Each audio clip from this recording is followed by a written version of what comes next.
Comme on dit, chose promise, chose due. Il y a quelques jours, j'ai échangé avec Fabien Facires de RMTech, RM Console, dans un post LinkedIn. Dans son post, Fabien, il posait la question suivante. Question dev PrestaShop. J'ai une fiche produit avec plusieurs déclinaisons, et pour le moment, chaque déclinaison contient la même balise titre. Je me retrouve donc avec des balises titres dupliquées pour chaque déclinaison. Pouvez-vous me confirmer que nativement PrestaShop ne permet pas la modification des balises titres sur les pages produits en fonction de la déclinaison sélectionnée? Et dans ce cas, il faut adapter le thème PrestaShop, point d'interrogation. Alors, j'ai fait des premières réponses dans le post, mais j'avais promis de faire une petite vidéo parce que le sujet il va plus loin que cette question-là que tu as posée, Fabien. Première chose, en effet, quand on a une fiche produit avec des déclinaisons, on a une seule et unique balise titre qui est la balise titre associée à la fiche produit par an. Si j'ai un t-shirt et que ce t-shirt existe en bleu, vert, rouge, bah en fait ma balise titre elle s'applique au mot t-shirt. En allant plus loin, j'ai une URL pour ce produit t-shirt et j'ai une description courte, une description longue pour ce produit t-shirt. Donc toutes les informations produits sont associées à t-shirt et non pas aux déclinaisons rouge, vert, bleu. Si on voulait pouvoir faire ces modifications-là, il faudrait pouvoir saisir des balises titres et des descriptions sur chacune des déclinaisons. Donc ça va plus loin que, dans ce cas, il faut adapter le thème PrestaShop, il faudrait aussi adapter le cœur de PrestaShop et le back-office de PrestaShop pour saisir ces informations-là. Et dans la pratique, on pourrait facilement se retrouver, si on activait ça par défaut sur tous les produits, avec des vrais problèmes, parce que par défaut, si je viens créer un produit, moi j'étais e-commerçant il y a quelques années, j'avais des produits avec plus de 70 déclinaisons. Heureusement que j'étais pas obligé de venir saisir une balise titre par déclinaison. Mais surtout, toutes ces déclinaisons n'ont pas un objectif SEO potentiellement. Donc PrestaShop fonctionne comme ça. Par contre, il y a quelques finesses, et tu ne te retrouves pas en fait avec du contenu dupliqué, Fabien, parce que dans la pratique, il y a des mécanismes qui ont été mis en place dans PrestaShop pour justement éviter ça. Alors, on va basculer sur un PrestaShop pour que je vous montre pourquoi et comment ça fonctionne. Allez, je viens ici sur mon PrestaShop, donc là c'était le post LinkedIn. Ok, si je viens sur un PrestaShop, pardon, je vais aller sur le front. Voilà un PrestaShop 8 installé tout frais ce matin. Et je vais dans un listing produit d'une catégorie femme.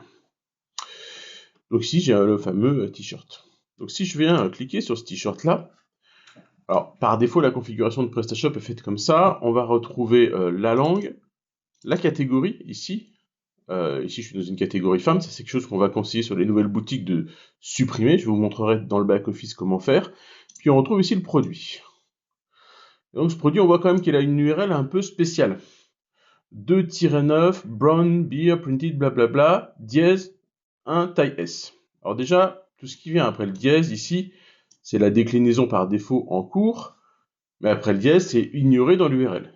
Si je change ici un de déclinaison, vous voyez que ça change ici. Donc ça, jusque-là, tout va bien. Par contre, il y a un autre truc un petit peu bizarre, c'est qu'on voit ici 2, c'est l'ID du produit, puis on voit ici un deuxième nombre qui change 9, si je change d'URL de déclinaison 11, 12.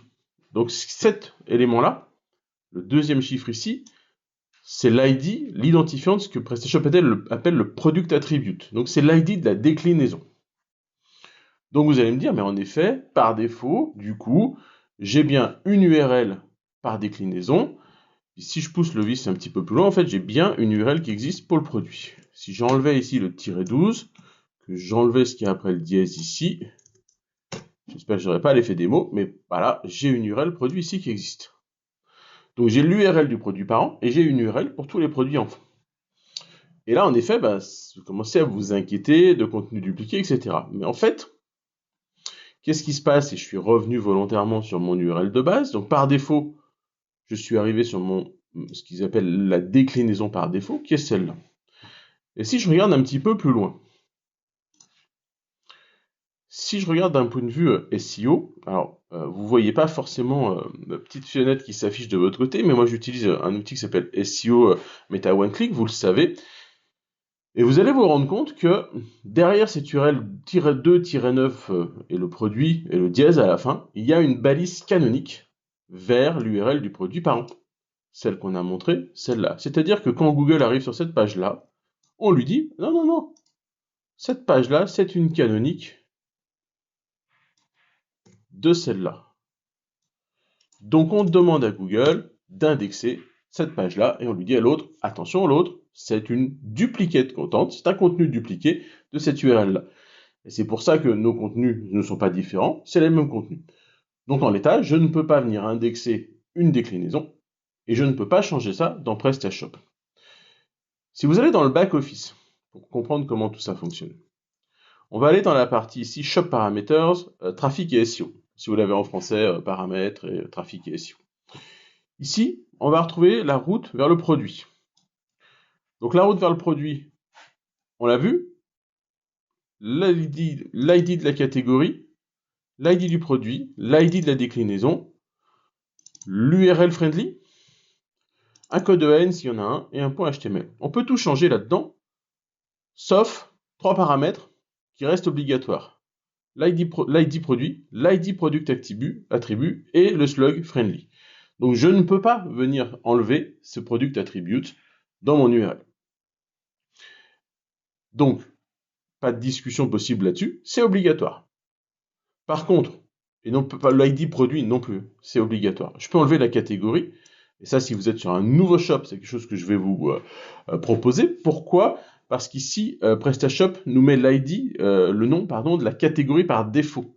Ça veut dire que si demain je change de catégorie par défaut, l'URL de mon produit change. Alors ça génère une 301, mais malgré tout, on n'a pas envie de venir rajouter des étapes dans le crawl de Google.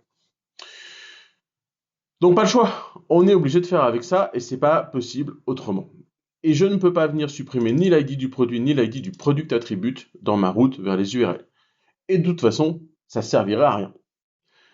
D'un point de vue SEO, vous allez lire à droite à gauche que l'ID, c'est pas bien d'avoir des ID dans des URL, blablabla, vous inquiétez pas avec ça, ça s'indexe parfaitement, il n'y a aucun souci, et c'est pratique et c'est utile.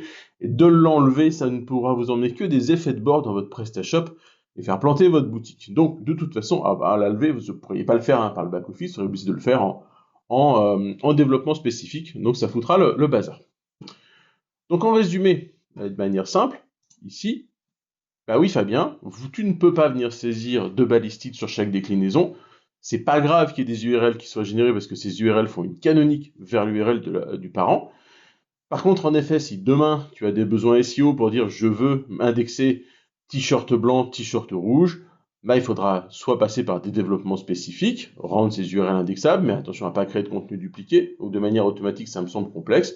Ou alors, à un moment, venir faire des choix, de dire, ok, je crée un produit t-shirt blanc, un produit t-shirt rouge. Ces deux-là, je viens les optimiser d'un point de vue SEO et je les travaille de manière spécifique et je viens les faire indexer. Après, on peut imaginer plein d'autres choses, de génération à la volée de produits avec des contenus générés par IA. On génère des produits en fonction des volumétries de recherche dans la Search Console. Il y a plein d'idées qu'on peut venir plugger par défaut, mais le fonctionnement de base est celui-là et finalement, il marche pas si mal que ça. Autre petit truc, il existe des modules qui vous permettent, au moins d'un point de vue UX, de découper vos produits. C'est-à-dire que vous pouvez créer un seul produit en back-office avec 3 couleurs et en UI l'afficher en tant que 3 produits. C'est super séduisant, c'est des choses que moi j'aime bien. Par contre, attention, le module qui permet de faire ça, qui est disponible de manière un peu générale sur les add-ons, etc., et une belle catastrophe en termes de performance, donc faites gaffe à ça si vous avez beaucoup de produits et beaucoup de déclinaisons. Allez, ça sera tout pour cette vidéo du jour. À bientôt.